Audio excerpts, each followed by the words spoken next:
So everyone, offensive line coming to you. We got the boy Big G Reese with us. We got Camp with us. Our fire brigade marshal. We got the illuminated one, the light himself, Mike Fears. And I already know I'm the white wonder of the world. Tino, Keith, whatever you want to call me, it doesn't matter. Hopefully y'all had a great week. We got a couple good things to talk about. I'm gonna go ahead and let the other guys introduce themselves today, and we'll make this thing happen.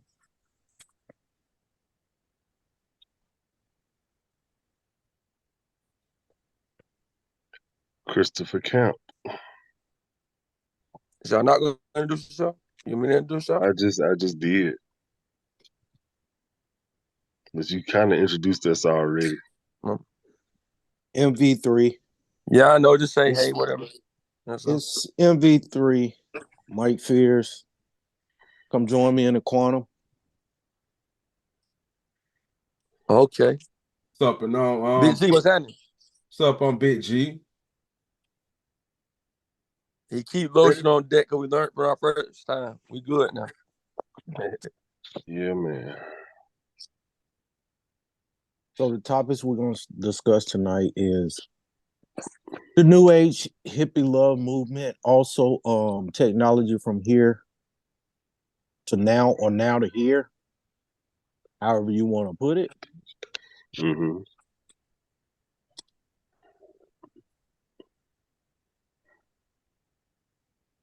So when you say the hippie movement, are we talking? What are we talking about? The hippie movement? We're going to that like So moving things forward, I wanted to speak about and discuss how I feel about the current world climate and the social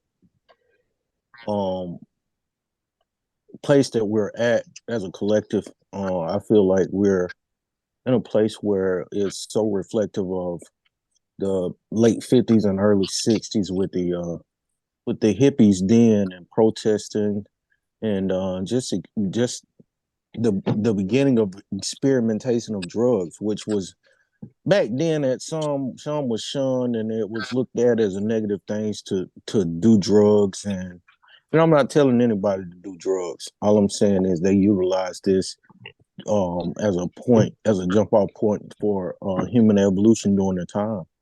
I want to see what you guys feel about it and see what you guys feel about it and let me know your opinions on it. Keep people up. What I think about it is I think they exploited it for drugs. I think that they manipulated that just like they manipulated crack in the hood in that era. I think they utilized that to shut it down because they seen it as a threat. I don't think it was a drug movement. I think it was an enlightening movement, an evolution of the soul. That's what I think it was. I think it was I think it was one of the awakenings, and I think that it was interrupted by the controllers to be. What do y'all think it was? Fears and recent Camp.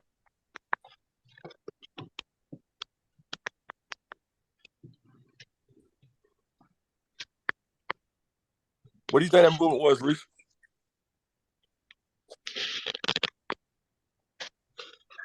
Well, yeah, either one of y'all together, joint team, tag team, it don't matter.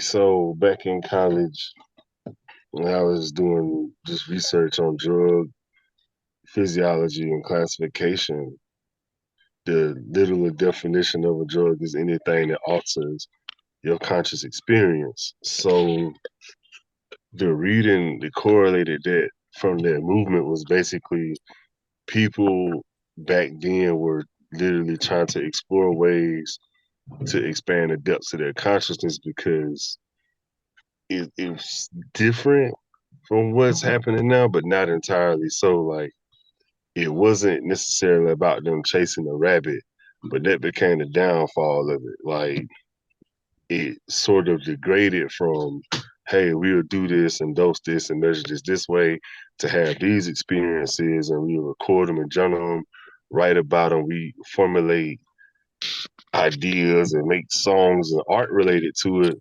But then you had people that, because of the dopamine and endorphins, they had to keep chasing the feeling. That's where the phrase chasing the rabbit literally came from. It came from you want to go to Wonderland so bad that you will keep doing this, even though the reason why you may have started doing it has just turned into you wanting to feel a certain way that you couldn't normally feel in your regular conscious state. And the DEA was actually created when 17 different agencies in South Florida, I might add, all consolidated and decided that they would control the way drugs are distributed and grown in America. The war on drugs is never about eradicating drugs. It was about getting a foothold on how certain people and entities profit from drugs. That's what it was about. That's what it's still about. That's why you have yachts and boats and shipping containers and all of these big units of illicit drugs on ships that belong to banks and private corporations. That's all thanks to the DEA. The DEA allows that. And they profit from it again by taking the people who distribute on the smaller scale or street scale and locking them up, taking the drugs and selling them themselves.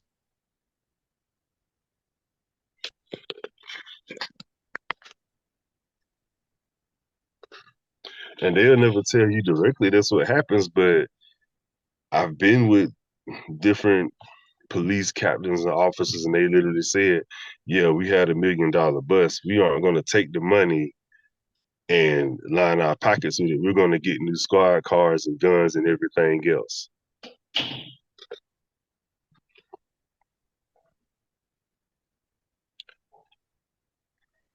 So while that movement may have initially started as a way for people to, I guess, have a different experience, it devolved into what it is now, which is the counterproductive attempt to just stop people from ultimately doing what they want to do by their own volition to feel good.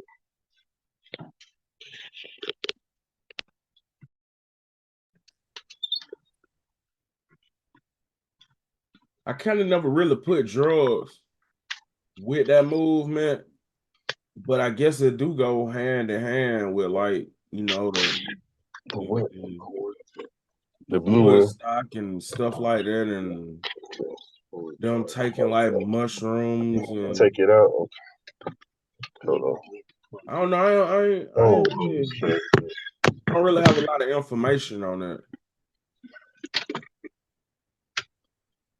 No, I don't need that. Thank you. Okay. Good.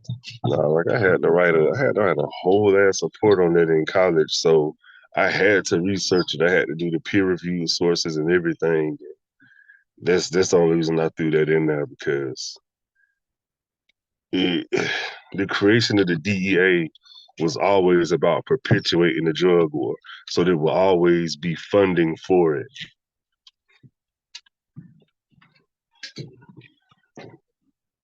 What's the next stage of it, Mike?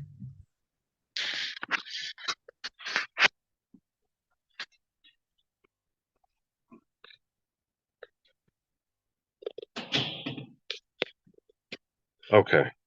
What you got for us here? And I did see the comment about muting on the mics. We all should do that. And I'm doing it as we go. It makes a lot of sense, bro. Yeah, I just got the message. My bad, because I know I'm at work right now, so we getting some stuff situated here. So I keep that in mind. I muted. Did the CIA come before or after that movement? Anybody know? Does anybody know? No. Chris can probably answer this, but I would guess it will come out. The CIA would have came during the whole movement, but I'm not sure. Yeah. I know the FBI was formed before the CIA. Yeah, the FBI came before the CIA. Gotcha. I can't tell you exactly when the CIA was formed, though, so I'm not gonna. All right. Well, go ahead, Pierce, for the next part of your thing about the movement, so we can get into it.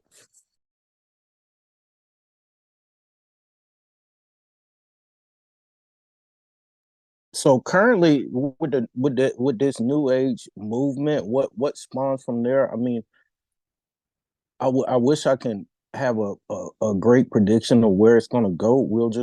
I mean, we're here. We're currently involved in it.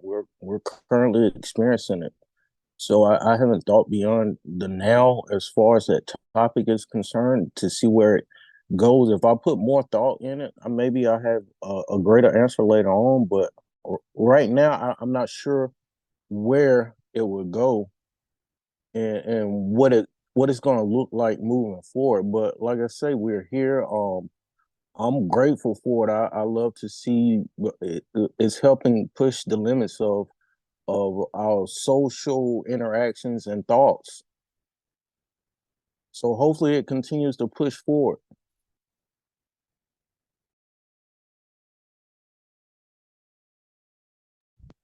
Yeah, I agree. I think it's a movement of love. What do you think, Chris? Like we need love right now more than anything. I think there's a lot of love involved with that movement, and it got I, overshadowed by the drugs. I think the yeah, drugs overshadowed the purpose of their movement. yeah, and that's an unfortunate truth. But then again, you had different people from the scientific to political communities get tampered with that movement because they knew that if there was a collective expansion or awakening of consciousness back then, that they would no longer have control over those people. See, the thing about a conscious experience is we're not aware of it per se when we drive around and we look at the world in our day-to-day lives, but if you ever really thought about it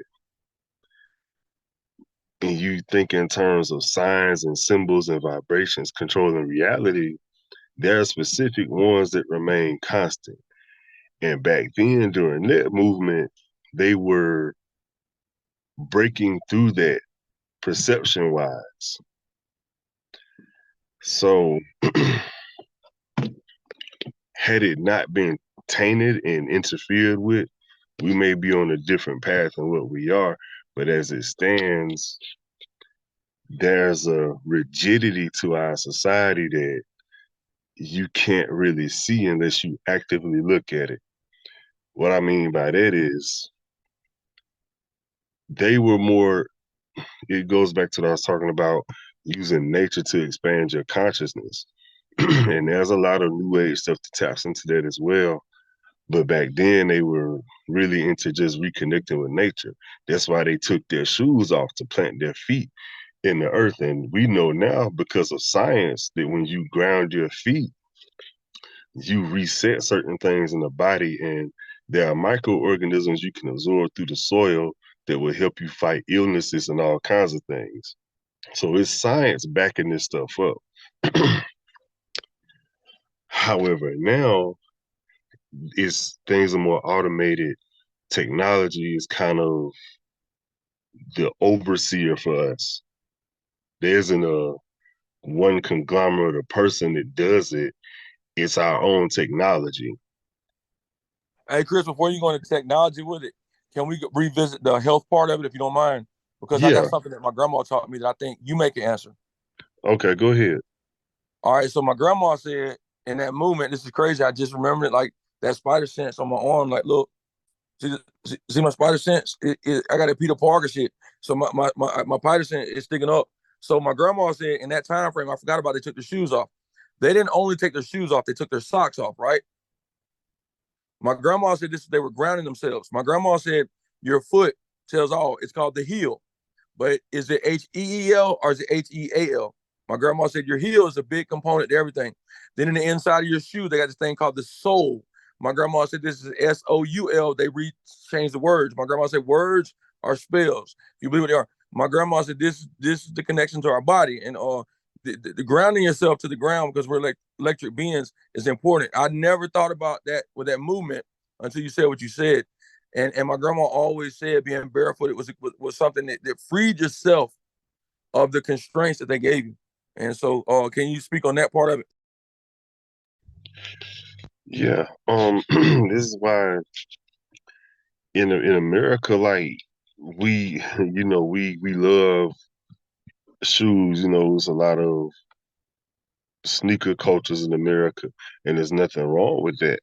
But because of what you said, what better way to distract people from that than to say, hey, this is cool. Look at these colors. Look at this design. Look at this comfort. Put this on your feet. So it keeps people from planting their feet. And I remember 10 years ago, even, there were plenty of people that were saying, you got to plant your feet in the earth, plant your feet in the soil. And once I started doing it actively, sort of on a consistent basis, where I was in the area where, didn't have to worry about bad stuff in the dirt and grass, there was a big difference in how I slept and my thought process and everything else. So it's easy to force that rigidity on us because when push comes to shove, they want to convince us that we aren't animals or we're superior. So yeah, that's why we wear shoes and clothes and live in houses. But when you really look at it from the level of understanding that nature is a provider for everyone else on earth, we just choose to live differently from it. You start to understand that our health suffers because we don't do things as simple as planting our feet in the grass. Like we'll tell our kids, because kids will go barefoot in a heartbeat. Oh, don't do that, you'll get sick, not knowing they're subconsciously trying to connect to the planet. Just like So the with reason. that being said, then they used to tell us they say stand, man's supposed to stand on their feet, but then they say, long time ago we say you're supposed to stand 10 toes down. Do you think that could have been something to do with it too, bro? Just asking Oh, like that saying. definitely, because your feet, you have meridian points all over the soles of your feet to connect to your organs, your eyes, your spleen, your kidney, your digestive system. Your left and right foot each have nerve endings that go to these different organs in your body. So it's not just reflexology and massage, but think about it. You get electrons from the earth. Don't you think all of those different organs and systems in your body get charged as well? So they made it, oh, those are dirty hippies. They weren't dirty. They were actually expressing a very, very natural part of themselves that, because of the technology and industrial revolutions of their era, there was a they were painted in a bad light. They were vilified when they shouldn't have been. To where now, going into what we'll talk about later, that the message has been corrupted, but the power and truth in that message still stands to this day. So I'll never look at what took place in the 60s as anything bad, because if you think about it like this, what also happened during that time was a result of people's consciousness expanding. If people who didn't look like one particular minority of people didn't have some sort of expansion of their consciousness, we wouldn't have gotten the changes that we got, because it took that same revolution of consciousness to say, hey, the way you treating these people based off of how they look isn't right. Those are the people who are connected to something other than just eat, work, and sleep. Okay? These are the people that realized, hey, it's not right to just go to other countries and willy-nilly start shooting and dropping bombs on people. That was a realization that we are more similar than we are different.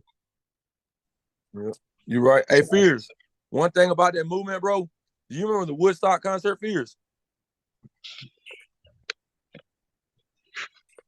Yes, Fears. I'm aware of it. You tell me what you know about it, because my uncle went, and did you know it was a free concert? Yes, I did. I didn't know that. This is crazy, man. Now we I all kn- and playing. I what I did know about it was a lot of drug use and it was a lot of love and a lot of But before we say it was a lot of drug use, we wasn't there, so we can't really say. I didn't see any drugs. I just heard the people on the news say it. I yeah, can't say that there was a lot of drug usage there. yeah. They told us it was, and they Okay. told us a lot of other lies too. Yeah, we can agree on that.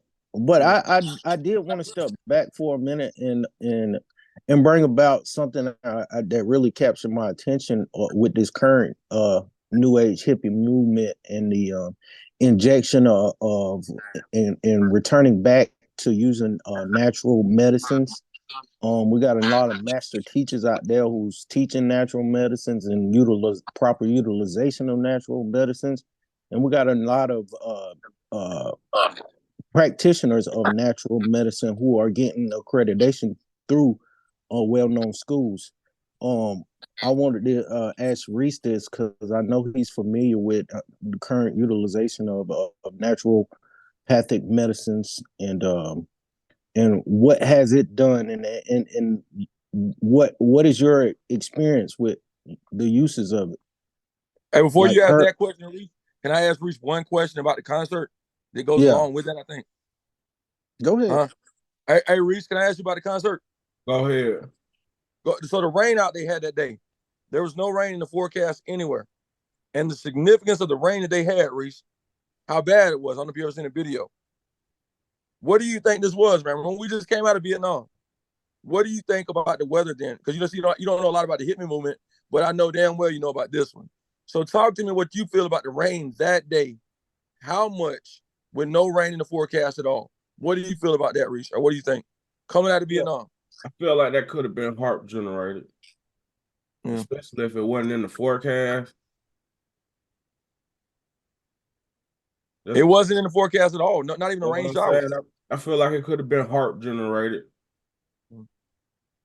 Yeah, I wonder what you think. Now you can answer Fear's question. I just want to know what you thought about that. So my question was, Reese's, this current utilization of natural medicines, and how do you feel, and how did that apply to your utilization of natural medicines for healing purposes? Um, how do you feel, and is it really something we should continue focusing on and using in our day to day lives for healing? Yeah, I think we really should. And as far as with cannabis, because it does seem like when a state goes, so to say, legalize recreational cannabis, that's just what it is. It end up just being some recreational stuff, and the medical aspects of it end up being left out because it is a lot of medical healing with marijuana, and it is like a lot of ways I just stumble across it. And it's because like it's like your body will tell you what it needs. I done heard most of us say that multiple times, but like I've had like the nauseous feeling, like the stomach virus, you sick, you vomiting, you don't want to eat, you don't have the urge to eat. And with cannabis, it's like magic. It's like you feel like you want to curl up in the fetal position in a ball 1 minute, and then you smoke or ingest it however you ingest it.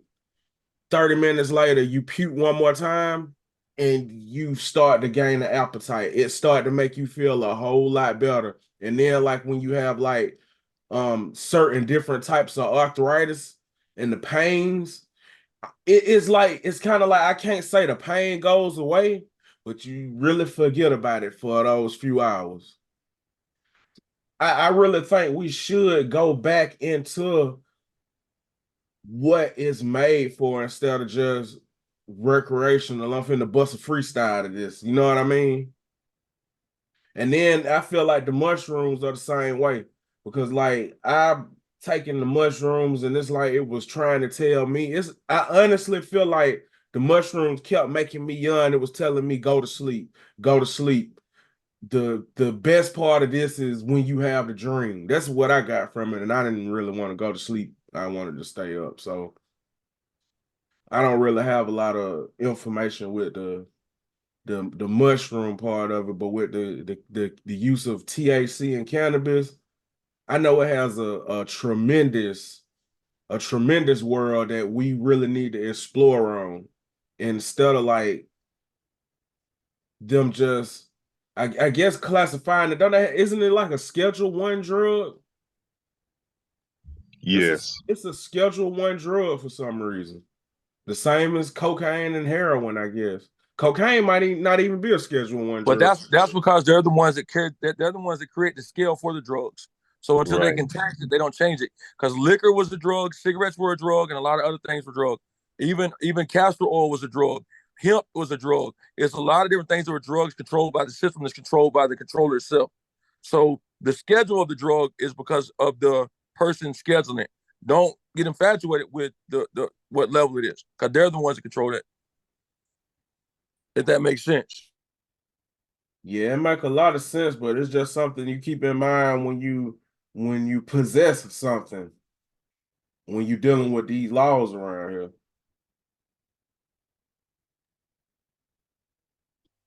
Keith, can you recall a time when you were giving, even if you were a kid, can you recall a time you were given something that you didn't know about till or understand till later on down the road that was a natural um pathic medicine that maybe your mom, grandma gave you when you were sick? Man, I ain't gonna lie, it's a numerous of things. It's crazy. When my mom passed away recently, I talked about getting back to a lot of different things. I learned things from my brother's grandmother, my grandmother, and my grandmother as well. But in Alabama, man, I was raised there. I was 12. Man, I ain't never get sick, man. I never got sick. I came to Georgia. I never had a cold. I never was sick ever. And I think it was all the vegetables that we grew there, no pesticides and stuff. Had a lot to do with me not really getting sick. But um with that, they would actually give me certain things. If I sound like I was sick, they would give me like honey tea and things. But then, like a lot of things that I do remember, my grandmother and them did in Alabama was if I act like I was coming down with a cold, they would put onions in my damn socks and stuff. And like it's crazy, man. And the significance of onions, man, like in your house, how to take all the mildew and the mold and stuff and absorb it and get. These are some crazy things that I know is really really true.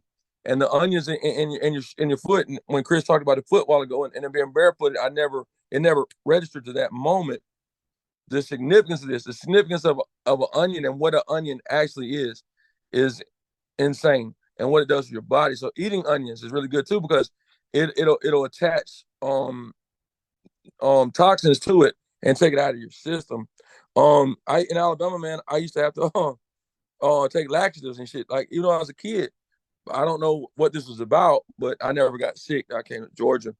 But then another thing that I really remember that was really really good was mint tea. Mint tea was really good, and it if you when I didn't get that I got to Georgia, but I did start getting sick.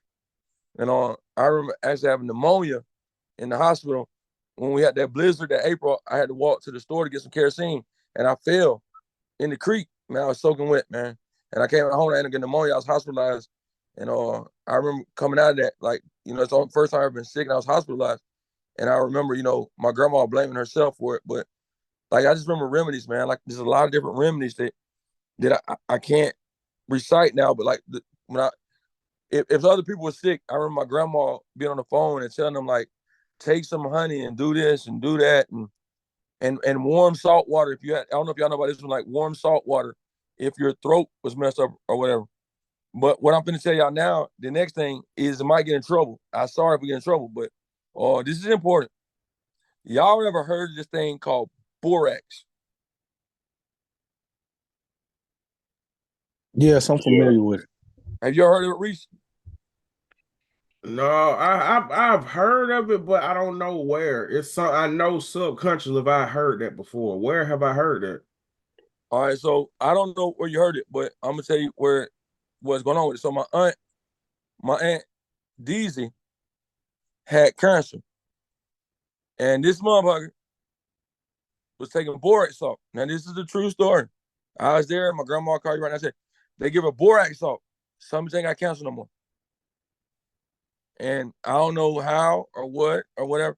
and she lived a healthy life the rest of her life. My family always took, because we come from an indigenous background and stuff, but the treatments that we use, it really mattered. But borax is a salt, and I don't understand why it's a washing powder now, but it used to be a salt. I don't know what it is now. And it's another thing is apple cider vinegar was another remedy medication they use for a lot of different things, you know. And it's just something to sit back and look at what all boric salt was used for. My grandma said it was a natural healer, and you could take it for almost anything. And it also cured my grandmother's arthritis. My grandmother had arthritis. She took boric salt, and it cured her arthritis. Cured it. This is my take on it. I appreciate you asking me because I never got to speak on that before in my life.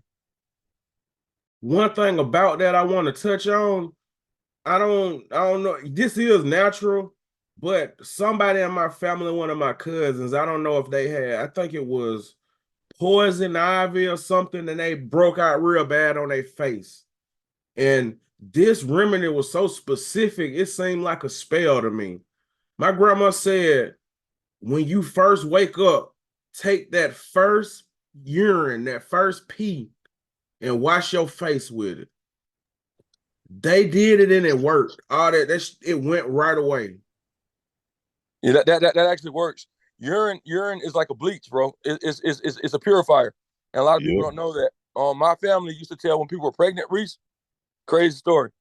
They would plant seeds, and if they thought you was a young girl and you were pregnant, they'll make you pee in a cup and they'll pour in seeds, and the plant that they poured the piss in, that if you were pregnant, will grow more than the other plants, and it's 100% accuracy.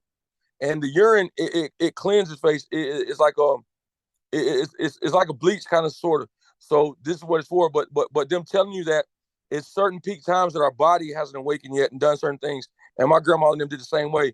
Holistic sounds like a spell of witchcraft. Holistic is the opposite of, though. And there's good and bad in both of them. So don't think it was something like that. It actually works, man.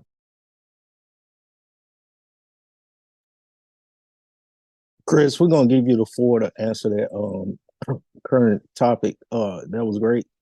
I'm glad you guys brought some of that up because you brought back some stuff that my mom did back in the days and her mom did back in the days. But Chris, if you can answer that, some of the holistic naturopathic medicines that you might be familiar with, if you can answer them. Yeah, I'm a big proponent on holistic remedies, and as a matter of fact, one Hey, of my Chris, if you could speak on anything that I spoke on that I don't know about, like the borax or anything like that, that'd be great too. I didn't know borax was used as a homeopathic remedy. I knew it could be used as a natural pesticide. So it's cool to know that it was used for cancer treatments. Another thing I know that's helpful for cancer treatments is pure maple syrup and aluminum-free baking soda. Because with that mixture, it lures cancer cells to it because of the sugars, but the bicarbonate of the aluminum-free baking soda neutralizes it. Because the reason homeopathic medicines work is because, in effect, the human body at all times of day has one goal. That is to maintain homeostasis. That's to maintain balance between being too acidic and too alkaline. A lot of homeopathic remedies work so well because they're in a pure alkaline state. And by the time you're sick, you already have a relative amount of acidosis, whether it's metabolic acidosis or respiratory going on in your body. So when you put an alkaline element into it, it neutralizes that stuff. So I know plenty of people in my field who they have their own gardens, grow their own herbs. Someone I work with has an entire holistic healthcare business that they run. So it's high time we get back to that, because the thing about the medicines, prescription medications, they're chemicals, and they are chemicals that are synthetic recreations of the natural herbs and remedies we've been using for years. A lot of people in the scientific field lack conviction. And they will sit there, well, we know soursop cures cancer. We know this plant does this. We know black seed oil helps with this. We know apple cider vinegar does this. They will break it down and make the same mistake we all make as humans, thinking that we can do something, we can create something that's made in nature or God given. We think we can do something better with it. And they will break down the chemical compounds and atomic formulas and go in the lab and say, yeah, we'll take this hydrogen and put it here with this and that, and we'll make this drug. But oh, guess what? It's 28 other side effects that come along with it. And you watching the commercial, and this is a pill to treat a scab on your leg, but it's gonna give you chlamydia and make your toes fall off and everything else. And then you look at the commercial and everybody just dancing and partying and having a good time. And it's like, there's nothing holistic about that. Let that woman go to bed. No, this ain't my wife. I'm doing a podcast right now. Hey, Chris, bro, I never thought about that, bro. Yeah. Reese, did you hear what he said, Reese? I still gotta call my wife. Partying, like, yeah, it'll cure AIDS, but it's gonna give you HIV and everything, and they just be celebrating their ass off, partying in the background, bro. I never thought about that, bro. I seen that. And one of the main ones I remember used to seeing that they'll be in the park playing, and then it'll be telling you the side effects, and one of them being diarrhea. And I'm like, man, they out there playing in the park and this shit getting them, I mean, this stuff getting them diarrhea. Yeah, they ain't just playing, but they're like in a circle, like dancing, bro. Like, with the music playing, saying that's a brand new day. Yeah, I never thought about that.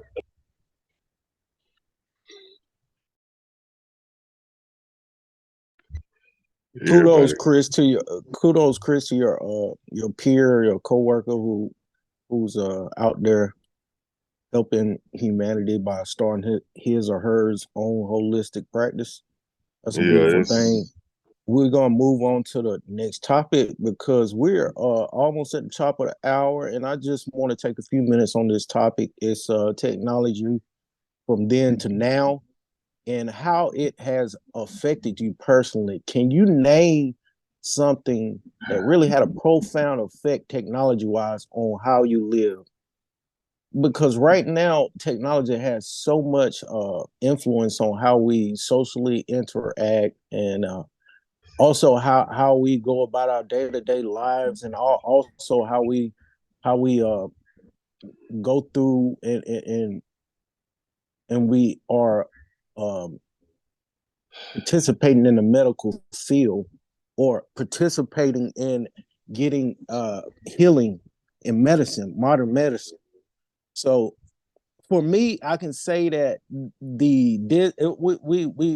if you were earthbound in the 60s, 70s, 80s, and 90s, if you were born at that time, you were born in a movement, a transformation, an evolution of humanity, which was a beautiful movement at the time. And to see and experience the transformation from analog to a digital age, I think the most profound effect the technology had on me was the digital mailbox. You mean I can send somebody a message across the world instantly, and maybe only have to wait for a few minutes for a reply to my message. I can send a message, I can send them information, I can send a blueprint, and that was so profound to me.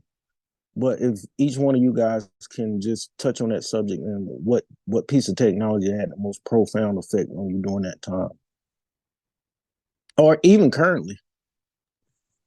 Recently, this one, because he ain't really talked much. Me and Chris accidentally stole the show. So Reese, go ahead and tap in first, man. With me, pretty much it's been the combination of the personal computer and the internet. And I remember as a young kid, I was probably like about 7 or 8. I remember getting I'm not sure which one it was. It was one of the Texas Instrument home-based PCs. I want to say it was a TI-86 or something like that. But I remember it would play Atari games and all kind of stuff. But that was my first experience with a computer, and it was DOS based. It may have had network compatibility, but pretty much all it was, I put a cartridge in there and play a few games. Then let's fast forward it to 1993, and we were walking through a mall, and I think we got to a store. It might have been Sears, or it might have been something like Sears. It was a desktop PC setup, and that was fairly new at that time to have like a desktop computer that was color screen that you could bring in, and they were killing folk because they had like a it was just a simple TV converter like system into it, and it was just playing live TV off of the monitor. And that just like that just blew my dad's mind. He was like, "Oh man, we gotta have this. You want this?" And I was like, "Yeah, I want it, but I don't care about it. Play TV. I got a TV. I just want the computer."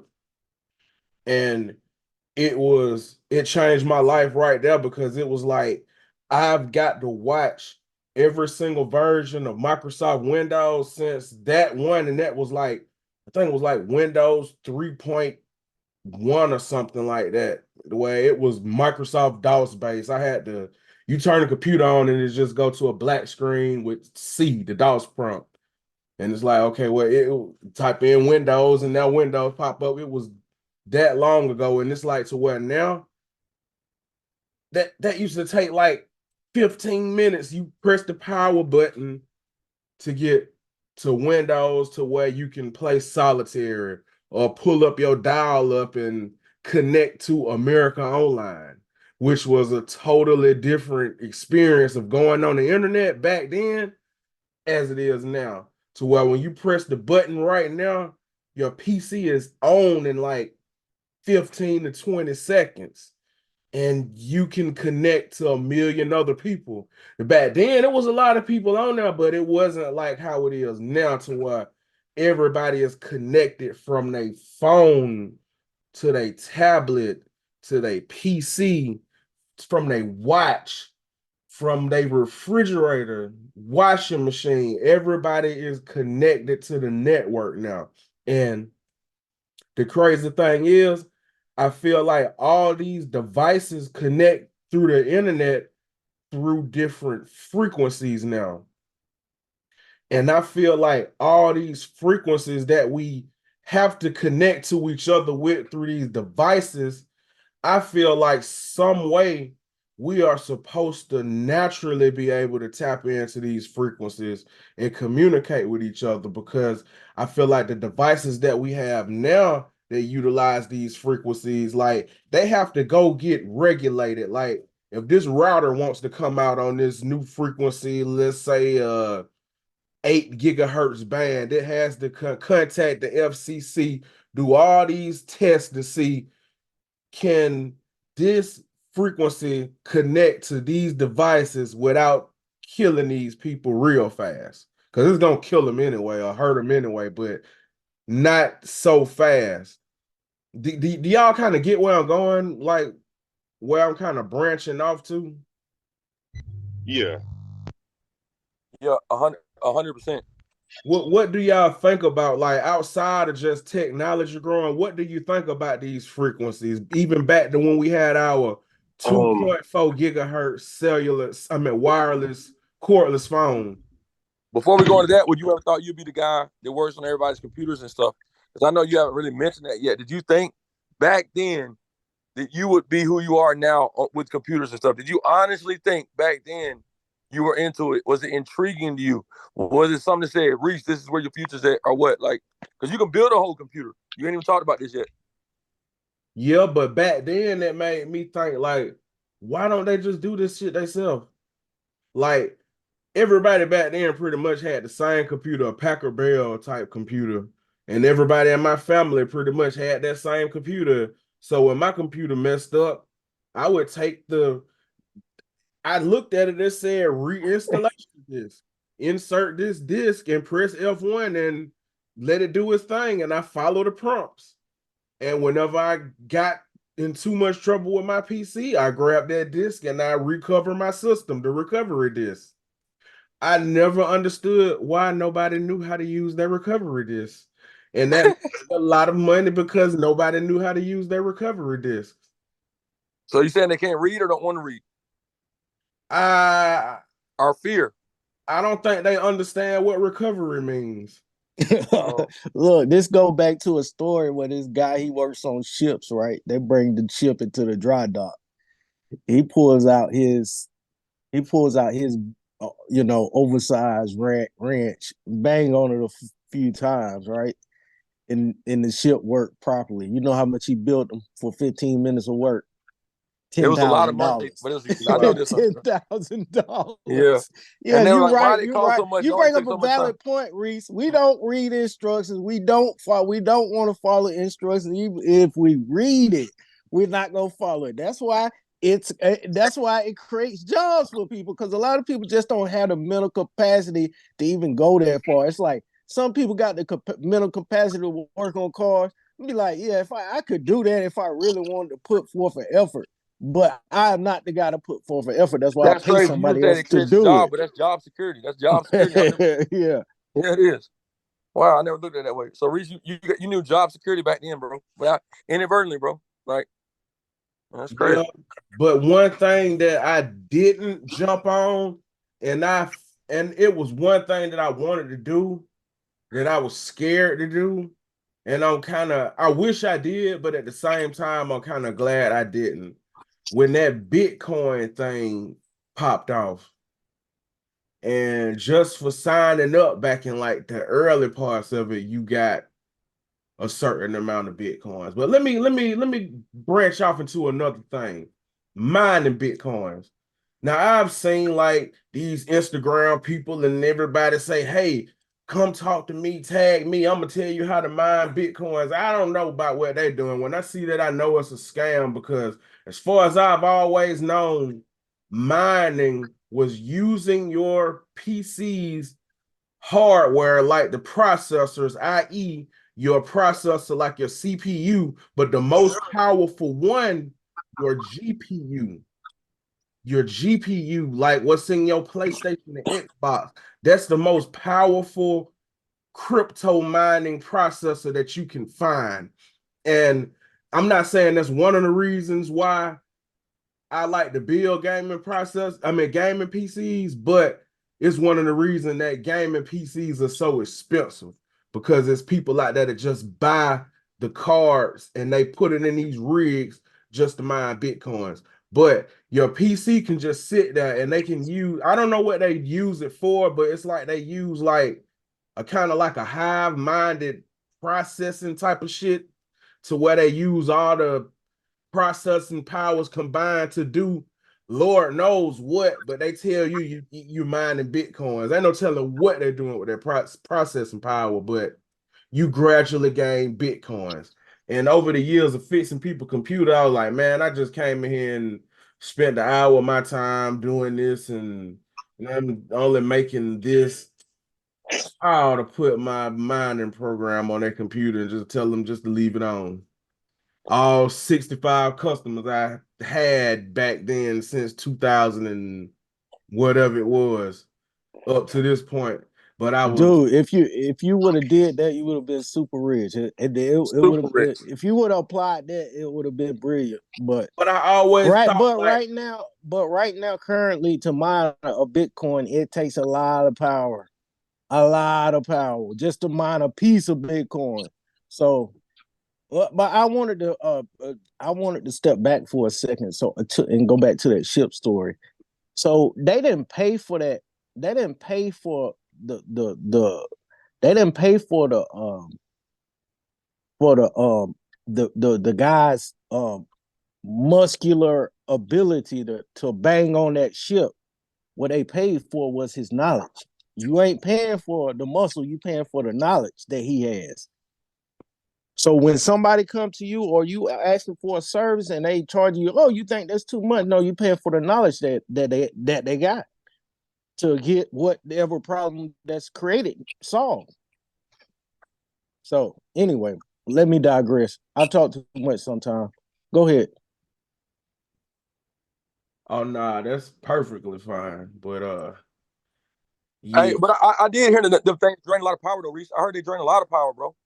Yeah, and because a GPU requires a lot of power to what now, just for a current system, you have to, the minimum is you have to have at least a 750-watt power supply to have subpar graphics. 750 watts. On mine, I think I got 1200 watts and for my GPU. And when I start gaming, it get hot as hell in here. And my light bill is high now. So But for anybody, for anybody who is not aware of what GPU is, it's a graphic processing unit. Just so people are aware. yeah, and it's like they'll make a rig the way it might have. It's not like a PC like the way like you've got all the components. It might have like 30 or 40 GPUs in it. And it's just pretty much mining crypto all day and all night with a whole lot of power supplies on it and the whole. Yeah, so basically it's a bunch of power supplies, a motherboard, and a graphics card that sends information to a mining program. That's basically what it is. Is it like, is the price with the price of Bitcoin, is it even worth using those setups anymore? Like as far as what you spend on your power bill? But if okay, that's a lot of factor. It depends, right?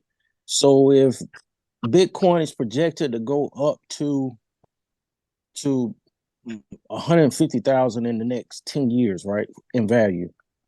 Some people might see that as an opportunity, even if they mine in a 0.000005 of a percent of a Bitcoin. If it goes up to 150,000, you might have you 50,000 at some point in that 0.0005 Bitcoin. You see what I'm saying? Yeah. So it's like whatever you got now, on down the line, it might not be worth much now, but on down the line, it might be worth a whole lot.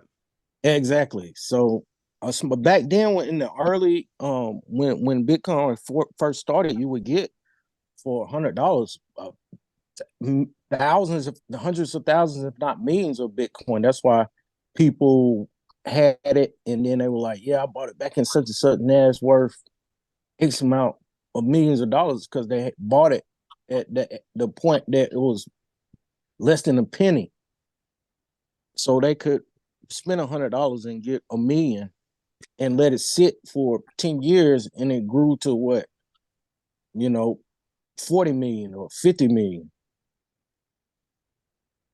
And if you look at a time span, it's like overnight.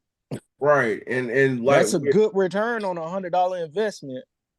and right. And from the beginning of it, like I got scared and turned off with it because like what I thought of it was, I thought like, man, they done made a way for these people to spend money without it being tracked back to them. That's what I thought it was in the early days, because that was the early days of the dark web and what I was seeing of it, and how like you were able to go like, man, I can go buy and I can go find a plug without even going and getting killed. I ain't have to die to find some cocaine. I didn't have to die to find pills.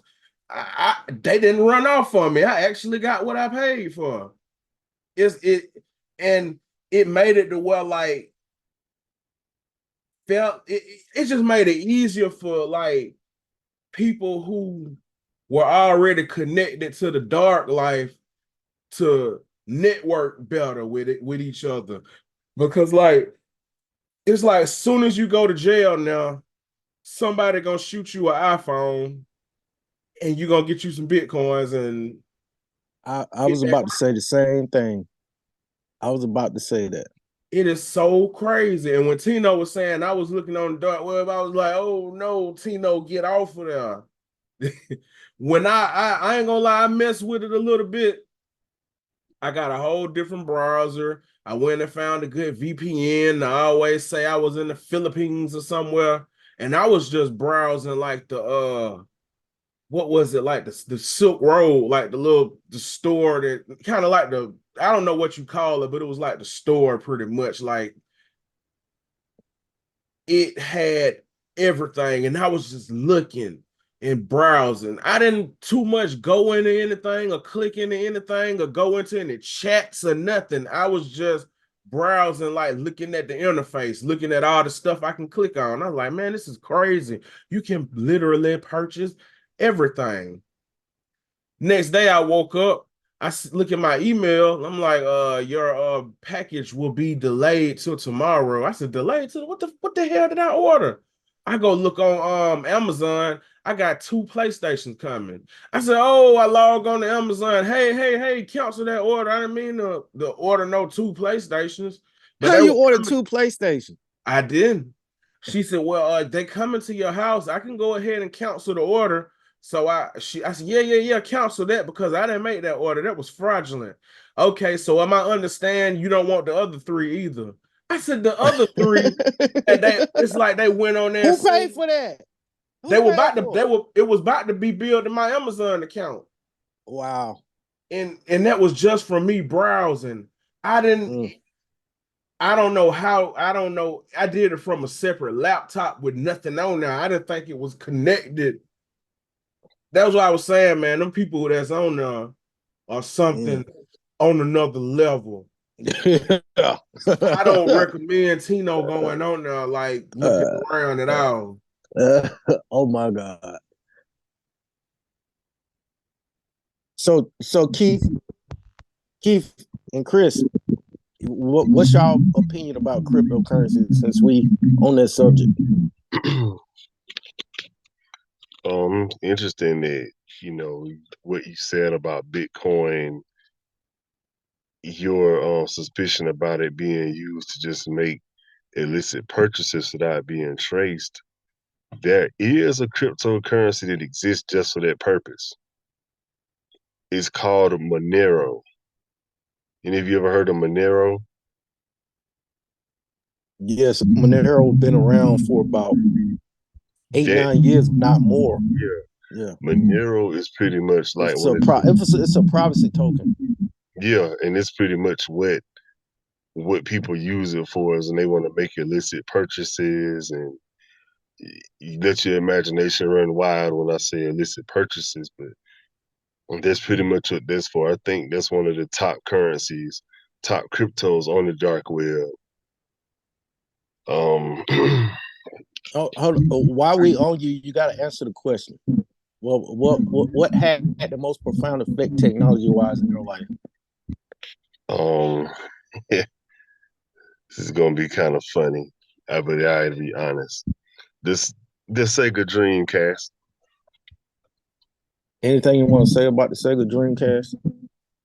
Okay, so it was a coming of age type of situation. I was in the 8th grade. It was 1999. Um, everybody back Hold then. on, say it again. It was what? It was 1999. And you was in the 8th grade. Yeah, Okay, never mind. yeah. I You, had just got lost in time. I was doing a little time traveling. Go ahead. yeah. When I Yeah, was we in was the, in college, Mike. yeah, I'm a little. Who was? But what was so profound about it was that it introduced things that are normal now. But to have something like that back then, and you think you old enough to understand something, is what made it mind blowing. But so I gotta say this about Gerald. I don't even know if Gerald remembers this. I remember Gerald had a pocket PC. I don't know what he did with it. I do remember him seeing A it. It was like pocket PC. Gerald had a pocket PC. I don't even know if he remembers it. You remember that pocket PC you used to Yeah, have? it was like in Did did you 2099. Yeah, It was a Jornada. did you yeah. put did you put some lotion on it, Gerald?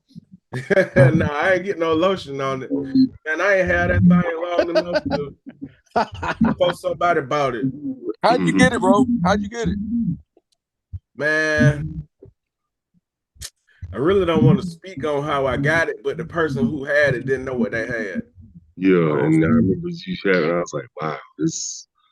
I knew then you was the tech man from that point on. But it was just What was your first game on that console? for me. Oh, you talking about the Dreamcast? Yeah. Oh, Has he okay. talked about the Magnavox game yet? The Yeah, who? the Magnavox Odyssey, the first game Yeah, console ever he talked created. about that earlier. Yeah, Oh my no, phone went out. No, but he ain't talk about it. He was talking about it when we first got on. But if yeah. you Oh. want to briefly go into it, Yeah, they don't know about it. because This is important. we about So to be 30, we about to be 20 minutes into the hour. So yeah, but the Magnavox Odyssey was the first game console ever created. It was created by Ralph Baer, And who you had was it, right? huh? And you had one, correct? I had one. Yeah, my uncle Bill had gave it to me when I was in the first grade, and I did not know what I had. But it was pretty much the first game console ever produced. And it came with gun attachments, like a little paddle, track balls, and all of that stuff. And it had very basic games like stuff like Pong and Tempest and everything. But to just have that kind of history and have had access to it, I wish I would have known being what I know now. But hindsight is 2020. And my experience with the Dreamcast was, like I said, I'm in the eighth grade, so I'm getting a little older and becoming more familiar with just how things work. And of course, the first game I had on there was Sonic Adventure. oh, okay. I had friends who had Nintendo 64s and they used to throw Mario 64 up in my face. They had PlayStations, used to throw Tekken 3 in my face. So to have a Dreamcast with Ready to Rumble and Power Stone and Sonic Adventure, people Yeah, were I like, forgot man, to check. what kind of game is that? What kind of game are you playing? And I'm like, this isn't the only thing you could do. You could go surf the web on it. Like it was unheard of being able to plug a because we had to run a long ass phone cord up the hall. And my grandma like, what the hell you doing? I'm like, I'm about to hook up the Don't Dreamcast and play online. don't you put that damn thing on my TV. Yeah. Yeah, you gonna ruin So my damn TV. yeah. Or pick up the phone while you playing the game. Oh my God. Because it was dial up. It was 56K, but it was See, still that's what Reese didn't talk about. That nobody don't really understand that dial-up. I tell my kids, y'all don't know what dial-up is. You get knocked off the internet. It's crazy. Yeah. But yeah, the Dreamcast was like my first foray into like just seeing a change in how we use technology. Because for a game console, it did things that were unusual. Wasn't revolutionary. You could do everything on a computer, true enough, but to have a game system which was had more of a childish association to it back then, being able to do most of what a computer does, that was bizarre. It was a bizarre experience. You could take the memory card out and play pixelated versions of the games on the go. Like the memory card literally looked like a little Game Boy with a screen and everything. So it was just so dope to me. So that's probably like everything we play now, console wise, owes a debt to what Sega did with that system. All right. Keith, what you got? Well, I can tell you this: if me and Reese was in school in our same class with that evil witch, I ain't gonna speak on it Oh right now, but I want to. If we'd have been in that class, and I really thought I was cheating, just because I did mathematics in my head, because I know arithmetic like the back of my hand. I get in trouble and punished as a kid for cheating. Now we didn't even have them high tech calculators that I got to buy for my kids in high school nowadays. It costs as much as a pair of shoes. Like, why do they need that calculator? I never used it in school. Why they need it? I don't know. But if me and Reese were in school now, and that I know that we could get away with the things that these kids do. Like, they never. What is homework now? You can use your phone. If me and Reese was back in school right now, and even you fears back then, and Cam Cam had access to other things that we did. I'm talking about just the group that I know that I went to school with. And I'm saying like, man, can y'all imagine? Can y'all imagine the technology they got now and the resources they have now? If we would never have a seat unless we wanted one. You understand what I'm saying? Like, there's no reason for any kids to be failing in school right now. It's no reason, man. It's too much access to things, and like even the smartphones means a dumb holder really, whoever's holding it, because you're dependent on this technology. But your kids need to learn right now, and I fear technology, so I'm on the back end of this whole apparatus, and the reason why is because I actually did things the right way in school, and like some of my accomplishments I take very seriously, because like it means a lot to me. Like even my writing test in school, to have one of the highest grades in the state at this time. I was number one in the region, number one in the district, no, number three in the state on the writing test for graduation. And I slept through the first fucking like 40 minutes of it. Slept through it. The principal came and got me and made me take it. And I passed it because she believed in me. All it took was one person believing in me. Because I didn't believe in my teacher that was giving me the test, and I didn't like her at all. So I wasn't taking it. But I'm just saying, like, now, if the teachers failed me then and failed Reese, and I told Reese the other day, we had a great conversation on camera, like, they didn't teach us anything. They were just re telling us what's in the book. That's not teaching. This is replicating what's in the book. And you're not connecting. It goes back to the frequency thing y'all all speak of. They wasn't trying to teach us. They were teaching us textbook way. They know that's because that's all they knew.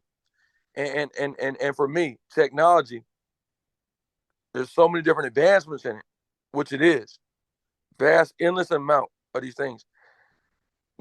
But on the back end, it creates human beings.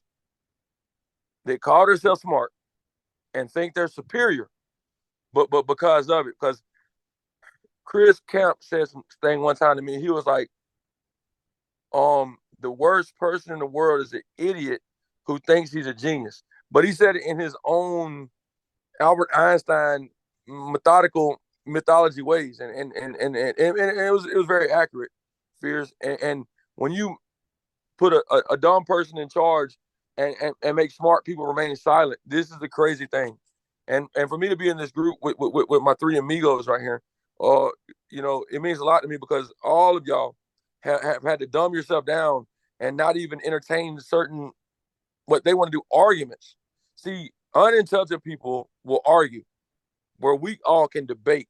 Now, the aggression of the debate, it can go up, it can go down. If you say I'm in it, it goes up, and then it tapers off. It never goes down. But it's just because I'm just over the top. And Well, my grandma said, be extra, then be less than. But y'all have had to dumb yourself down. So because of unintelligent people, look, technology check this. creates a dumb world. That's my thing.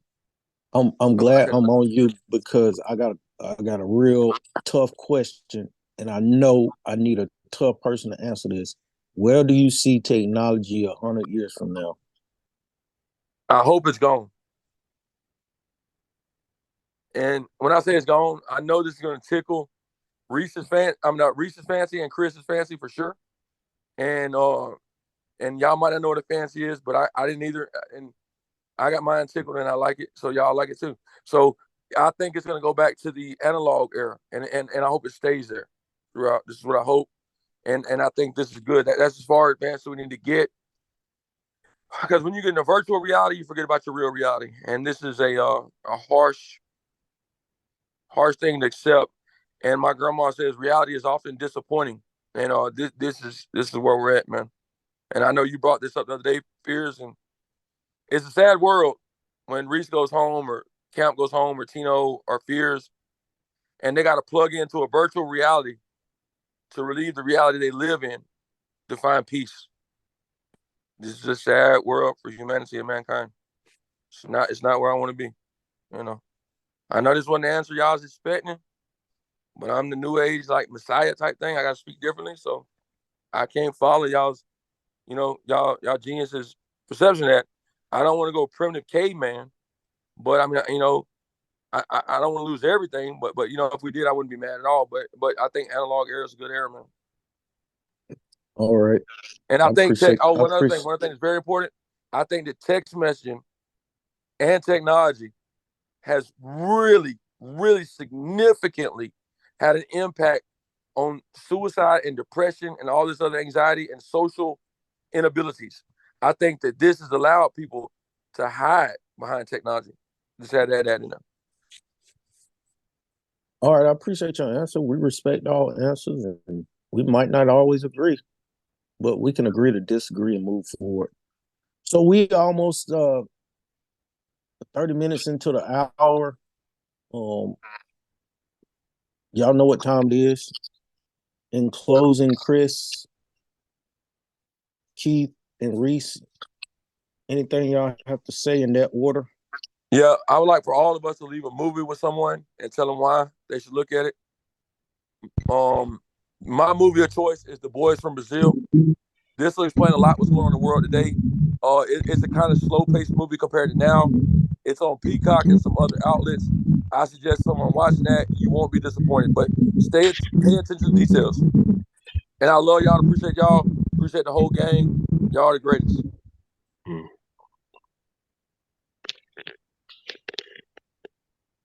Chris? Thank you. Movie recommendation. I'm pretty sure a lot of people have seen it already, but it's just a classic. It's got Roddy Piper and Keith David. It's called They Live. And what I like most about that movie is it just teaches you to use the power of your perception to look beyond the way things are presented. And that's what I like about it. Other than that, it's been a great discussion. I don't really have anything to add. But yeah, check out They Live. All right, y'all. Reese? It was a good one. I like touching on technology, and I'm kind of mad that Tino said he wanted to go back to the analog era. I do not want to go back to no analog era. If we gonna go up, we gonna go up. I want a cybernetic leg so I could just kick it extra hard.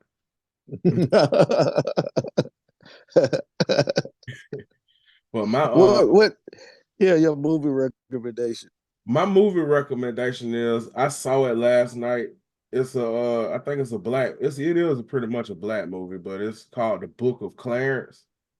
It was really funny, and it was like a good open-minded view of like, this is my take on it. My take on it is it being some niggerish stuff around Jesus, pretty much. Okay. Like the story of one of the apostles, if they was a nigga. I hate to say it like that, but that's what the movie kind of seemed like it was to me. And I ain't gonna lie, I liked it. It was really good.